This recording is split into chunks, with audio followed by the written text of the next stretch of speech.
இதற்கு இந்த மணலில் இருக்கின்ற அனைவரும் ஒருங்கிணைந்து அதை செயல்படுத்துவதற்கு நாங்கள் அனைவரும் முன்னின்று அந்த பணிகளை மேற்கொள்வோம். அதோடு மட்டுமல்ல, இந்த பணிகளை சரியான முறையிலே எல்லோரும் ஒருங்கிணைப்பதற்கு நாம் கொடுக்கப்பட்டிருக்கிற கால அவகாசத்தில் அது செய்யவில்லை என்றால் நாட்டுடைய மக்களை, தொண்டர்களை எதிர்பார்க்கின்ற புரட்சித் தலைவருடைய அம்மா, புரட்சித் தலைவருடைய ஆட்சி மலர்வதற்கு அது ஏதுவாக அமையாது. ஆகிய அதை அமைப்பதற்கு என்னுடைய வேண்டுகோள் ஒன்றே ஒன்றுதான், விரைந்து அதை செய்யப்பட வேண்டும். அப்படி செய்யவில்லை என்று சொன்னால் யார் யார் இந்த மணலிலே இருக்கிறார்களோ ஒருங்கிணைந்து செயல்படுத்துவதற்கு நாங்கள் அனைவரும் தயாராக இருக்கிறோம். அது மட்டுமல்ல, இவருடைய வெற்றி பயணம் என்பது இதற்கு முடிவு வந்தால் மட்டும்தான் அந்த வெற்றி பயணத்தை நான் கலந்து கொள்வேன் என்பதையும் இந்த நேரத்திலே பணிவன்போடு தெரிவித்துக் கொள்கிறேன்.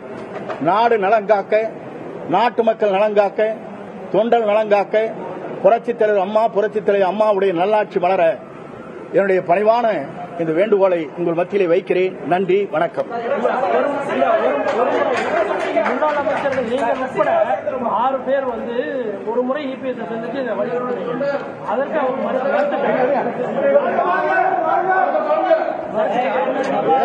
தம்பி பேசுங்க, ஒருத்தர் பேசுறாரு. நம்ம கம்பிட்டுருங்க. அப்பதான் கட்சி அலுவலகம் சொல்றீங்க. ஆனா இப்ப அவரு கிட்டத்தட்ட 130 தொகுதியில அந்த பிரச்சாரம் மேற்கொண்டாரு. அங்க எந்த இடத்துலயுமே தொண்டர்களை வலியுறுத்தியதாவோ ஒரு பதவி கோரிக்கை எடுத்ததாவோ இல்ல.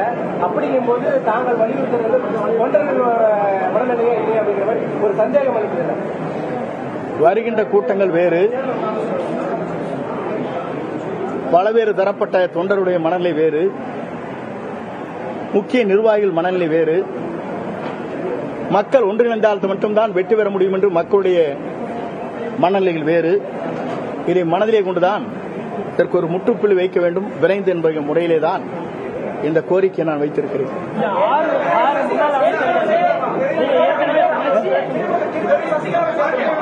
நான் சொல்லுவேன். இதுல யார் யாரை இணைக்கணும்னு நீங்க விரும்புறீங்க?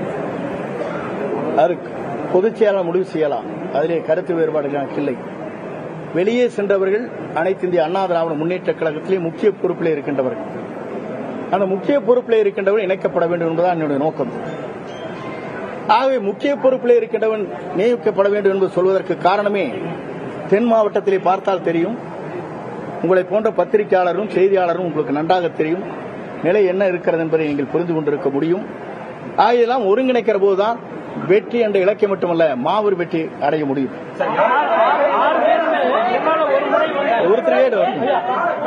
ஒரு முறை நீங்க கேட்டீங்க, புகழேந்தி போன்றவர்கள் ஒரு ஒருங்கிணைப்பு ஏற்படுத்தினாங்க. அது ஃபெயிலியர் ஆயிடுச்சு. அந்த குழுவே கழிச்சிட்டாங்க. அதுக்கப்புறம் சசிகலா பாதிக்கு முடிஞ்சேன்னு சொல்லி சொல்லியிருக்காங்க. ஆனா எதையுமே எடப்பாடி பழனிசாமி கேட்காத மீண்டும் நீங்க சொன்னா எப்படி கேட்பாங்க? என்னுடைய கருத்தை பிரதிபலித்திருக்கிறேன். இதற்கு ஒரு காலக்கெடு வைத்திருக்கிறேன். அப்படி நடக்கவில்லை என்று சொன்னால் இந்த மனநிலையில் இருக்கின்றவர்களையும் ஒருங்கிணைத்து அதை வெற்றிகரமாக முடிப்பதற்கு நாங்கள் அனைவரும் முயற்சிகள் மேற்கொள்வோம்.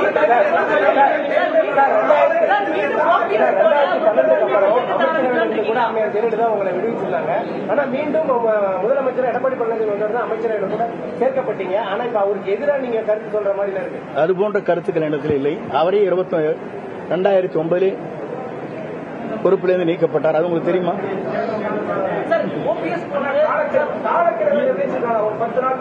பத்தே நாள் அதே முயற்சி ட்ரை பண்ணுவானுங்கிறதா. முதல் ஃபர்ஸ்ட் நீங்க பேச்சுவார்த்தை 1 மாசம் வேணா நடக்கலாம். அந்த முயற்சி இருக்குங்கிறதா. ஒரு தடவை 6 முன்னாள் அமைச்சர்களை சந்திச்சு இந்த கோரிக்கையை வலியுறுத்தினீங்க. அவர் அப்ப மறுத்துட்டாரு. இது நடந்து கிட்டத்தட்ட 6 மாசத்துக்கு மேலாச்சு. அதன் பிறகு மாவட்ட செயலாளர் கூட்டத்திலேயோ வேற செயற்குழு கூட்டத்திலேயோ நீங்க இந்த கோரிக்கையை வலியுறுத்திருக்கீங்களா? அதுக்கு ஏதாவது இபிஎஸ் பதில் சொல்லியிருக்காரா? என்னை பொறுத்தவரையிலும் 6 பேர் பேசியதற்கு பிறகு கழகத்தின் பொதுவான கருத்துக்களை என்னிடத்திலே என்றைக்கும் அழைத்து பேசியதில்லை, பேச முன்வரவில்லை.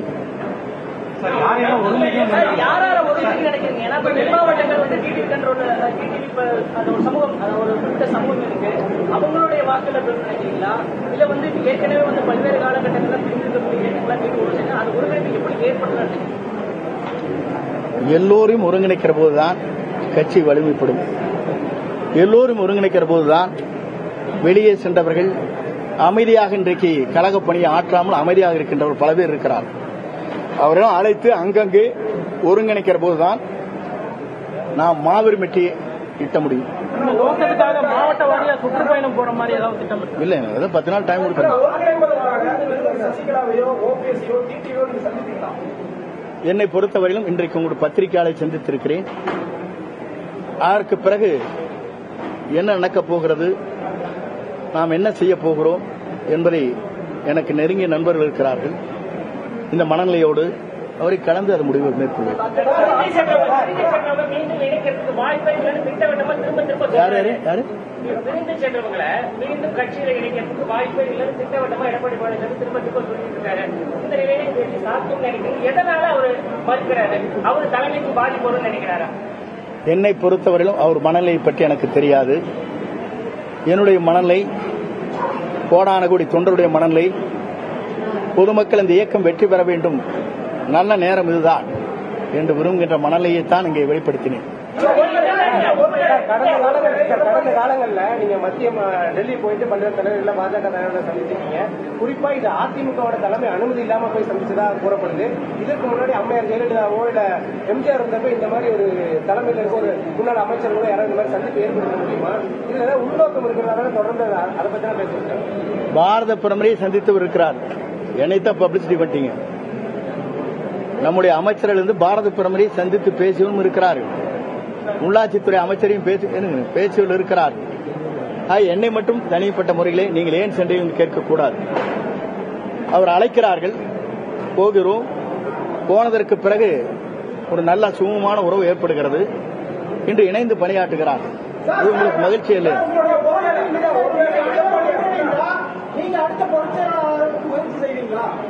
முதலிலே நான் என்னை பொறுத்தவரையிலும் இந்த இயக்கத்திற்காக எந்த தியாகத்தையும் செய்வதற்கு நான் தயாராக இருக்கிறேன். இந்த இயக்கம் உயிரோட்டம் உள்ள இயக்கமாக, புரட்சித்தலை அம்மா குறிப்பிட்டார்களே, 100 ஆண்டு காலம் இந்த இயக்கம் ஆளும் என்று குறிப்பிட்டார்களே, சொல்ல வருகிறேன். அதற்காகத்தான் என் பணிகளை இன்று துவங்கி இருக்கிறேன்.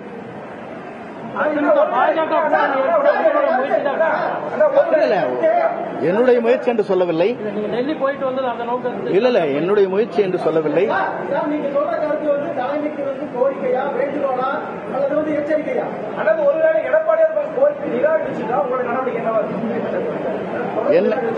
என்னை பொறுத்தவரையில் உங்களுக்கு 2 சொன்னேன். விரைந்து இந்த கோரிக்கை நிறைவேற்றப்பட வேண்டும் என்பதுதான் எல்லோருடைய ஆசையும். அப்படி நிறைவேற்றப்படவில்லை என்றால் இந்த மனநிலையில் இருக்கின்றவர்களை ஒருங்கிணைந்து எல்லோரும் இணைப்பதற்கு நாங்கள் எல்லோரும் சேர்ந்து என்ன சேர்த்து முடிக்க வரைக்கும் கொண்டு முயற்சிகளை நாங்கள் மேற்கொள்வோம். இருங்க தம்பி, இருங்க. அங்கிருந்து செட்டப் பண்ணிலாம் வந்து பேசக்கூடாது. கொஞ்ச நேரம் அமைதி இருங்க. உன்னை சொல்லி முடிக்கிறேன். அதுதான் எங்களுடைய நோக்கமே தவிர, நான் இப்ப உனக்கு கடைசியில் சொன்னேன், கேட்டீங்களா இல்லையா? இது விரைந்து செயல்படவில்லை என்றால் இவர் சுற்றுப்பயணத்திலே நான் கலந்து கொள்ள மாட்டேன்னு சொன்னா இல்லையா? அப்புறம் என்ன வேணும்? கருத்து உடையவங்க, இந்த மாதிரி கருத்து உடையவங்களை நீங்க ஏற்கனவே சந்திச்சு பேசிட்டீங்களா சார்? அது சஸ்பென்ஸ்.